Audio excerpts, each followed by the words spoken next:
Blah, blah, blah. It's the 10th annual Financial Literacy Month sponsored by the federal government. Are we more financially literate than we were 10 years ago? Doesn't look like it. Our debt levels keep growing and most of us don't have any savings, so it doesn't look like we've learned much.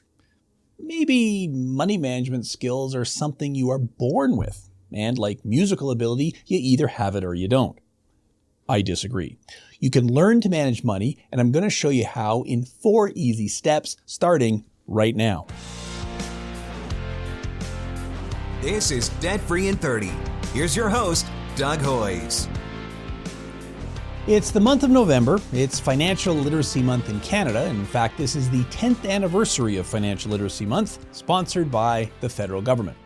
This year's theme is Tips and Tools to Understand Your Finances. And, as an aside, on the Financial Literacy Month website, the federal government has a page about debt, but for some unknown reason, if you click the link about debt, it takes you to a page that starts with making a plan and protecting yourself, and then has links about getting help from a credit counselor and then using a debt settlement company. What? They finally get around to mentioning consumer proposals and bankruptcy, but isn't that kind of like burying the lead? I'm having a heart attack. Let's start by talking to a multi-level marketing vitamin salesperson? That makes no sense. For some reason, the federal government thinks they know more about managing money than I do, and they've done a great job of it, so they never ask for my advice. But if they did ask for my advice on how to deal with massive debt, I would tell them to start by advising the public that the only professionals who are licensed and regulated by the federal government to help you deal with your debt are licensed insolvency trustees, not credit counselors, not debt settlement companies. But I digress. Back to my point. This is 2020. Stress is very high. Many people use debt to survive during the lockdown. The deferral periods are over. Government income support is being cut back. Many of the 8 million people who got CERB will be hit with a higher tax bill in 2021 than they're expecting. People need real help. So you can go to the federal government's website or stay tuned for my practical advice. I've been doing this podcast for 7 years, so this is the 7th year in a row I'm starting the month of November with a discussion about financial literacy. Is there anything more to say about this topic? What's to know? Spend less than you earn, you'll be fine. That's all you need to know about financial literacy, right? Last year I took a different approach and used the podcast to tell a story, the fable of the $20 bill, how a $20 bill can make you rich. I thought that was a good podcast number 270. You should listen to it. But I also did a podcast number 300 where I said that we can create our own reality. And on podcast 308, I said that most of what happens to us is the result of luck. It's outside of our control. So is there any point in having a discussion about financial literacy? Is there any point in teaching it in high school? If it's all luck, why bother? Is money management a skill you can learn, or is it something you are born with, like athletic ability? That's a good question. If I work hard and put in a lot of effort and do my push-ups and pull-ups, I can lose weight and build muscle, but can I work hard enough and learn enough skills to be a professional athlete? Nope. I was not born with any athletic skills, so the chances of me at the age of 56 getting drafted to play in the NHL are zero. Has nothing to do with my age. I realized at about the age of 6 that I wouldn't have an athletic career, but I also realized, probably also at the age of 6, that I was good with money. I'm okay with numbers, but I'm not a math genius. I can't calculate square roots in my head. I can't even add 2 big numbers together in my head. But even as a kid, I could understand money. My parents had a rule for me and my 3 siblings. They would buy our first bicycle, but if you wanted a second one, you had to buy it yourself. Well, back in those days where I lived, kids went everywhere on their bike. So as I outgrew my little kid's bike, I wanted a better one with gears and brakes. So I started saving money. I did odd jobs, I cut the lawn, whatever, and my goal was to save up $50 because that's what a cool bike cost at the time. Now, this was in the olden days before we had Excel spreadsheets, and even if we had Excel spreadsheets, it wouldn't have helped because, well, we didn't have home computers. So I had a piece of paper with lines on it, and I kept track of every dollar I saved, and I was able to project out when I'd have enough money to buy my bike. Every week I'd deposit whatever I earned in my savings account with a teller. This was before we had ATMs. And I remember going to the bank with my mother to withdraw $50 to go buy the bike. And I remember reading the fine print on my bank passbook because back in those days, you had a passbook that the bank updated every time you went in. And the fine print said something like, "The bank reserves the right to request advance notice if you are withdrawing large sums of cash." I was worried. $50 to me was a very large sum of cash, so I was afraid that the bank lady would say, "Sorry, we don't have that amount of cash sitting around. We'll have to order it from the mint. Come back next week."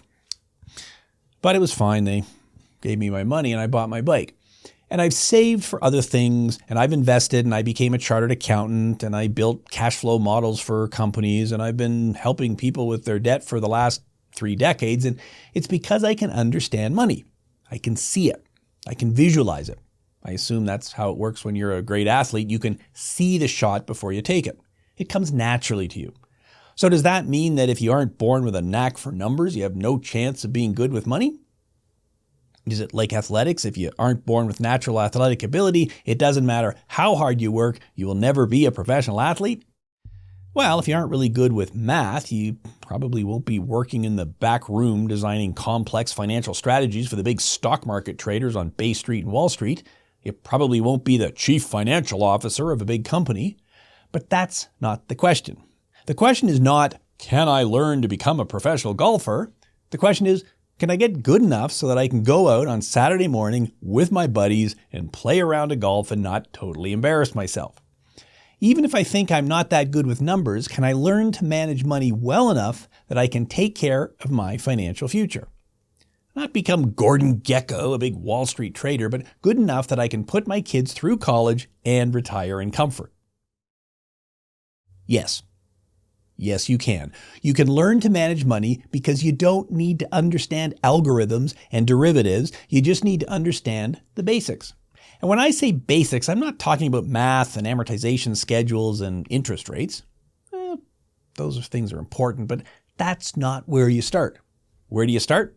I'm going to tell you. Here is the Doug Hoy's Money Management Skills course. It's got 4 lessons, it's free, and I can do it all in 10 minutes, so set your watch and here we go. Lesson 1. What do you want? That's an important first question because that determines all of the next steps. Do you want to be a professional golfer playing on the professional tour, or I guess in my case, playing on the senior tour? Or do you want to be good enough to play with your buddies once a week? If you want to be a pro, there will be a lot more preparation needed. Same with money. Do you want to have a bit of cash in the bank or get out of debt or buy a $10 million house? The answer to that question will depend on what you want. Now, let me pause here and make a key point. I did not mention the word goals. I did not say the first step is to set a goal. Why? Because I don't like goals. You already know that. I did an entire show number 227, explaining that systems are better than goals, so I won't go into detail on the concept here. But if you haven't listened to that show, it's only 17 minutes long, so go back and check it out. But the basic concept is this. A goal is specific. I want to lose 10 pounds. Now, I know that all of the gurus tell you that your goal must be measurable and specific, so a goal to lose 10 pounds is a good goal because it's measurable and specific, but if you only lose 9 pounds, you're disappointed, even though that's still pretty good, and if you lose 15 pounds, you think, well, I guess I didn't set a very challenging goal. Either way, you aren't happy. That's why I don't like goals. A system is better. I'm going to get rid of all of the junk food in my house, and I'm going to take the stairs, not the elevator, and go for a walk every day. That's a good system because it will make you healthier, which was really the point. The point wasn't to lose exactly 10 pounds. The goal was to be healthier, but that requires a system, not a goal. Money is the same. I want to save $23,500 in my retirement account in the next 2 years. That's a specific goal, and if you only save 20 grand, you'll be disappointed. But saving for retirement is a good idea. So what's a good system? Well, review your income and expenses and see what's reasonable, and then set up an automatic transfer from your bank account to your RSP account every payday. That's a system. Which brings us to the second lesson in the Doug Hoy's Money Management Skills course. Lesson number 2, do it the easy way. If there is a difficult approach and an easy way, always pick the easy way. The easier it is, the easier it will be to do. Here's an example. You could make a budget and track every dollar you spend. Every day you could enter every transaction and see exactly where your money goes, and you could set targets and evaluate how close you are to your target each month. If you love spreadsheets, that's fine, but what's an easier approach? What's an easier system? Set it and forget it. Yeah, I know, I didn't invent that phrase. It comes from famous pitchman Ron Popeil, who did infomercials for the Showtime rotisserie that would cook your chicken. But wait, there's more. Yeah, he also invented that phrase. So how do you set it and forget it? Instead of trying to remember what day of the month your phone bill is due, you could set it and forget it. If I get paid every 2 weeks and my phone bill is $100 a month, I could program my bank to send $50 every payday to the phone company. Done. No need to budget or plan. I did a video on no budget budgeting. You can check it out. Every month or two, I can check my phone bill to make sure it's getting paid, but that's it. All of my bills get paid on time, and I'm now a money management expert. But there is a third lesson in my 4-lesson money management skills course. Lesson number 3, understand the other guy. This is perhaps the most important step. Let's face it, you are not an expert in everything. I'm not a medical expert, so if I have a medical problem, I consult a doctor. If my car is making a strange noise, I go to a mechanic. If I have a financial issue, I go talk to a financial expert. But how do you know who's an expert? Sometimes it's not that hard to figure out. If I have a complex tax problem, I can find a tax accountant or a tax lawyer. If you have a serious debt problem, I suggest you talk to a licensed insolvency trustee because we are the only professionals licensed and regulated by the federal government to deal with debt problems. Even if the federal government doesn't know it. But we enter into financial transactions every day, and most of the time they don't involve a licensed professional, so how do I know if I'm getting good advice? When I go to the store and the salesperson recommends a product, how do I know if they have my best interests at heart? When I go to buy a new cell phone, how do I know if the person is selling me the best phone for me or if they're just trying to make a sale? The answer is understand the other guy. Put yourself in their shoes. What's motivating them? Why are they recommending that I buy this phone instead of that one? Did they ask me a lot of questions about my phone requirements, what I use it for, or not? Perhaps they have analyzed my needs and selected the perfect phone for me. Or perhaps they get a bigger commission on the phone they recommend, and that's why they're suggesting you buy it. Let me give you 2 more examples. You go to the bank, and the customer service person says, "Mr. Hoyes, I see you have some cash in your savings account, but we really pay crappy interest on that account. Would you like to talk to one of our financial advisors about investing in some mutual funds?" Now, probably the bank doesn't call you Mr. Hoyes, and they probably won't actually admit that they pay really crappy interest on their savings account, but you get the point. They seem friendly, and it seems like they're looking out for you. What's not to like?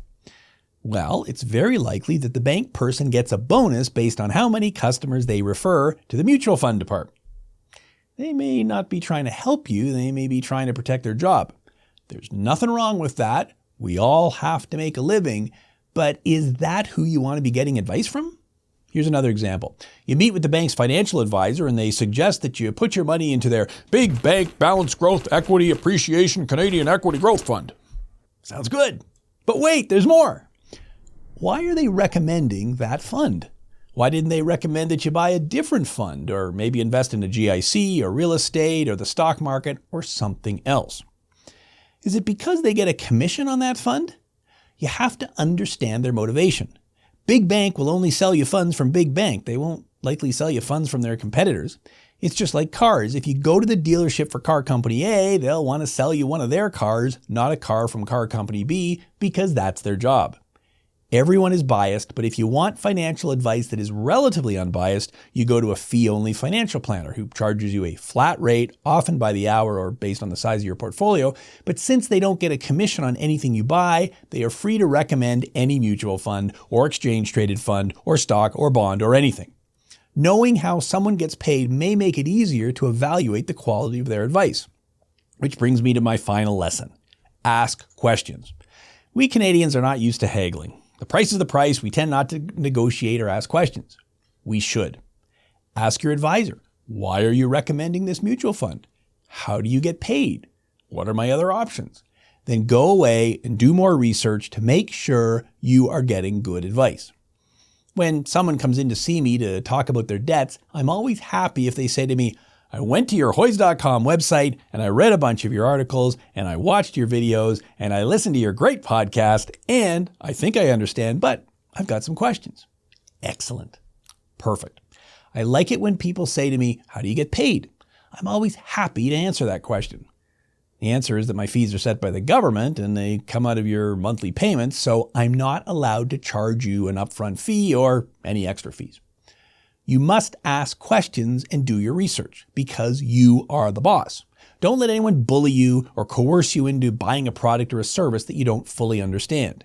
If you don't fully understand, walk away. That's it. That's the Doug Hoy's 4-step money management skills course. 4 easy to understand points. Figure out what you want, come up with a system so you can get what you want the easy way. If possible, set it and forget it. Put yourself in the other guy's shoes, which will help you ask good questions. And yes, you can read books about budgeting and investing. Or read my book. It's great. Now available on Amazon. Do all of those things, but start with those 4 basics because yes, I believe that money management is a skill that can be learned. That's our show for today. If you agree or disagree, leave your comments on YouTube or track me down on Twitter and point me in the right direction. And if you're watching on YouTube, please like, subscribe, and hit the notification button. Next week, Diane will be back to talk about whether we will spend more or less over the holidays this year because of the big bad virus.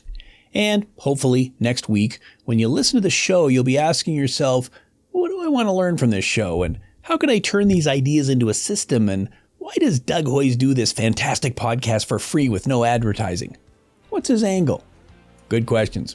You learn fast. Thanks for listening. Until next week, I'm Doug Hoyes. That was Debt Free in 30.